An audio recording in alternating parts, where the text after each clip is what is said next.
Welcome to the judges, teachers, guests, and participants of FRSIS 2022. Now, I'd like to introduce our judges for today. The Chief Judge is Mr. Nick Zahir bin Nick Mohan Idris, Vice President 2 of SVM Society Malaysia. The second judge is Ms. Shafika Amira binti Saleh from SM Science Pasir Puteh. The third judge is Ms. Mastinawati bin Ahmad from SM Science Batu Pahat. And I, LG from Alam Shah Science School, while the timekeepers, Uzairi Hakimi bin Saizan and Muhammad Alif Nur Iman bin Hamzah, are from Sekolah Dato Abdul Razak. Now, allow me to read the rules. Each team should consist of presenters and a technical assistant. The presentation must focus on the sub-theme assigned to the team. The duration of the presentation should not be more than 10 minutes. The bell will be rung once at the 9th minute and twice at the 10th minute. A question and answer session will be conducted after each presentation. Now, I would like to invite Experimental School of Science Education to present. Good morning, teachers and students. It's a pleasure to be here today to present to you our study. So let's begin. Our presentation includes 3 parts, with the first one being career sustainability and its connection to SDG 9. The second part is about how the pandemic impacts on the career landscape and career trends. And the third part is going to be about Vietnamese students and how prepared they are for a post-COVID future of work. So let's begin our presentation. The first part would be career sustainability and its connection to SDG 9. So what is career sustainability? According to the Research Handbook in Business and Management series, a career sustainability is aligned with your interests, strengths, and values and offer ongoing learning and renewal. A career sustainability is enable you to stay healthy, happy, productive, and employable throughout the span and fits in your life at every stage. The state of our environment and the social system and the revival of COVID-19 have made more and more people aware of the needs for humanity to change courses for utmost objectives, sustainability in which career sustainability is considerably accounted for. So what about SDG 9? What is Sustainable Development Goal 9? SDG 9 seeks to build resilient infrastructures, promote inclusive and sustainable industrialization, and foster innovation. The COVID-19 has demonstrated the importance of industrialization, technological innovation, and resilient infrastructures in building back better and achieving the Sustainable Development Goals. XCG 9 is interlinked with job creations, job opportunities for women and youth, and job growth. Let's take the opportunity of SDG 9 to driven our career sustainability. Next, please welcome Qu'y, who will be starting the second part. Moving on to our second part, we're going to talk about the impacts of the pandemic on the career landscape and career trends. The pandemic has accelerated various trends that may reshape the career landscape after the pandemic recedes. And one of the most obvious changes is flexible work. According to a survey by ADP Research Institutes, 71% of workers would like to work with more flexibility. And we are also going to talk about the various some of the trends that are the most significant during and post-pandemic. So the first trend is digital transformation, followed by the rise in automation and the emergence of hybrid work. So let's start with our first trend. Digital transformation. So according to Microsoft, COVID-19 and the economic crisis that it unleashed have added around 250 million roles to the global unemployment rolls. However, this disruption has also accelerated digitalization, which Microsoft projects will create around 149 million jobs within the next 5 years. Here on the pie charts are some digital jobs that the global economy will need to fill by 2025. Moving on to our second trend, the rise in automation. The future of jobs projects that by 2025, the hours of work performed by machine and people will be almost equal, and that around 85 million roles are set to be replaced by automation, primarily across manual and repetitive roles spanning both blue collar and white collar jobs. COVID 19 has also accelerated the adoption of AI and automation, especially in work arenas with high physical proximity.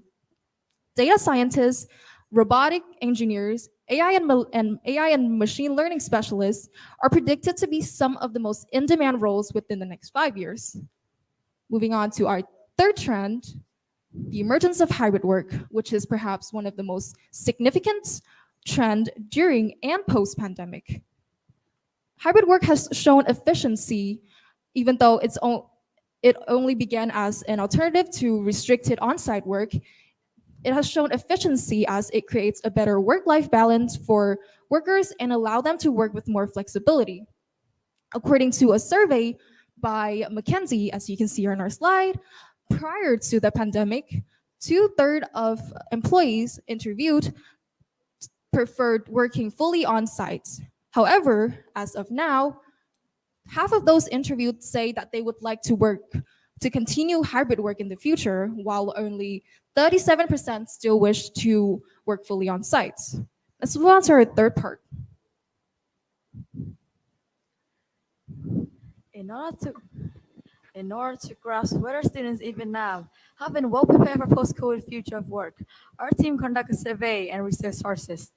The objective of our survey is to gather the people's opinion on how to prepare for the post-COVID future of work. 64% respondents believe technology sustainably affects the area of study and future job and see it as an opportunity for them to upskill accordingly.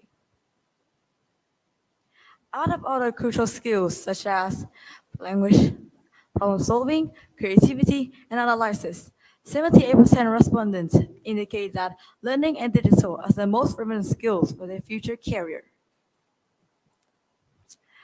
87% respondents said that they would have felt more prepared for the workforce if they had participated in more internships to build up more professional experience and personal development plans during schooling. We witnessed a mindset change in the youth of Vietnam from traditional theoretical learning approach. Now, Vietnamese students acknowledge that they have to prepare themselves with practical, professional, vocational skills and experience, especially in such a post-COVID time right now. So, how and from where the student can get well prepared for the post-COVID future of work? Our research and collection of information shows that the skill learning platform provided for students come from both schools and businesses. Many schools in Vietnam have applied experience-based and skill-based learning for students, such as excursions, adventures and wellness trips, studios, laboratories, workshops, role plays, case study approaches, and computer simulations. Active participation in this activity during schooling are helping students to build up experience and skills for their future career sustainability. This is our school, Experimental School of Education and Science. Our school also apply the STEAM education in the academic program and conduct many STEM fair for students. Through that, we can gain much more crucial skills and experience for our future career, such as creativity, teamwork, communication skills, critical thinking skills, and curiosity. The businesses in Vietnam also need a capable workforce to develop sustainably in the future. So they need to cooperate with schools to provide on-the-job training and work placement to close skill gaps for students and get them ready for future employability. We also refer to the expert's opinion. Mr. Trần Anh Tuấn, Human Resource Forecaster, Vice Chairman of Ho Chi Minh City Vocational Education Association. He pointed out that the biggest limitation of Vietnamese students is that they don't understand themselves and don't understand the labor market. Sharing from skills student needs for a future, the expert said, apart from the skills mentioned from the survey results above, the very first skill students need to learn is to understand the labor market, to choose a suitable job with one's own ability. Understanding the labor market will help the students to make the right decisions in future education and future career. Digitalization, AI, the adoption of AI and automation are only some of the numerous trends that are happening within the labor markets. Therefore, proactively identifying skill gaps, reskilling and upskilling will help prepare students the best for a future of work after the pandemic. As Charles Darwin once said, is not the strongest of species that survive, nor the most intelligent, but the one most adaptable to change. And lastly, we'd like to thank you, students and teachers and students, for giving us an opportunity to dive into a topic which has given us insights into what our future of work might look like. Thank you for listening, and we hope you enjoyed our presentation.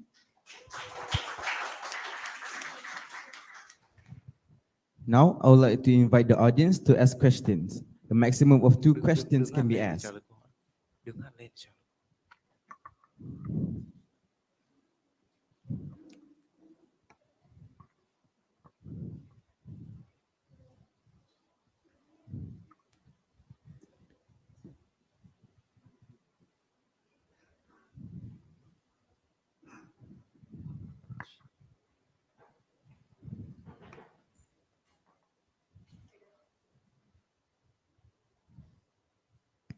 Yes. All right. Hi. I am from. My name is Muhammad Azad Fifi, and I am from Smart Kajang. I am very honored to be asking you, the Vietnamese participants, the delegates from Vietnam. So you've been talking about changes, and humans, the one who will strive the most, are the one that can adapt. But I want to ask you how the Vietnam government did to students that can't adapt to changes, and what happened to them in the current situation, in the current pandemic? Thank you. Well, to answer that question, in Vietnam, like many parts of Southeast Asia, there are a lot of rural areas where students don't have a lot of access to the internet and technology. Therefore, as the COVID-19 hit our country, the government has set out many programs and fundings in order to donate and give those students in those area some devices and give them the chance to learn hybridly. And that's only one thing. The another thing is that they also put out many they also set up a lot of campaigns in order to promote help across the country, in order to gain help and to provide the best for those who are in need.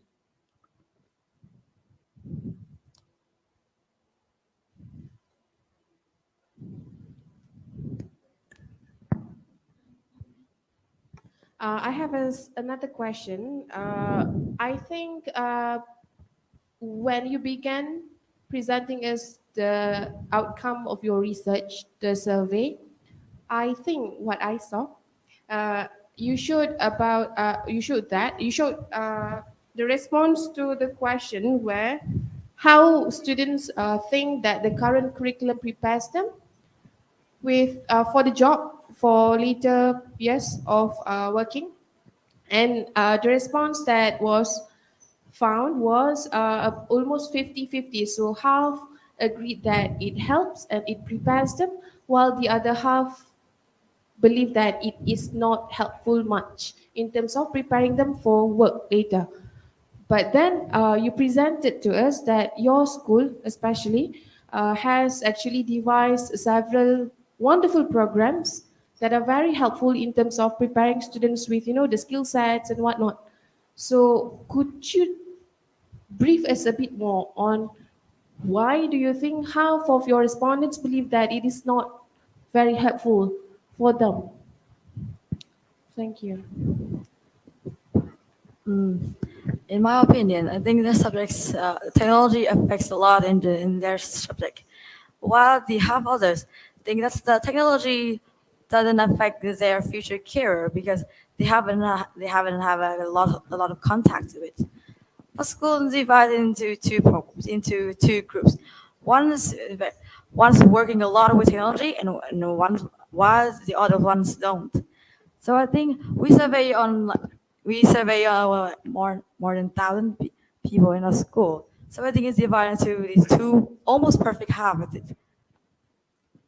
That's my opinion. Thank you. Thank you to Experimental School of Education Science for the presentation. Now, I would like to thank the judges for their time, also the presenters for their thought-provoking presentation. So that's all for our session for now. Thank you very much.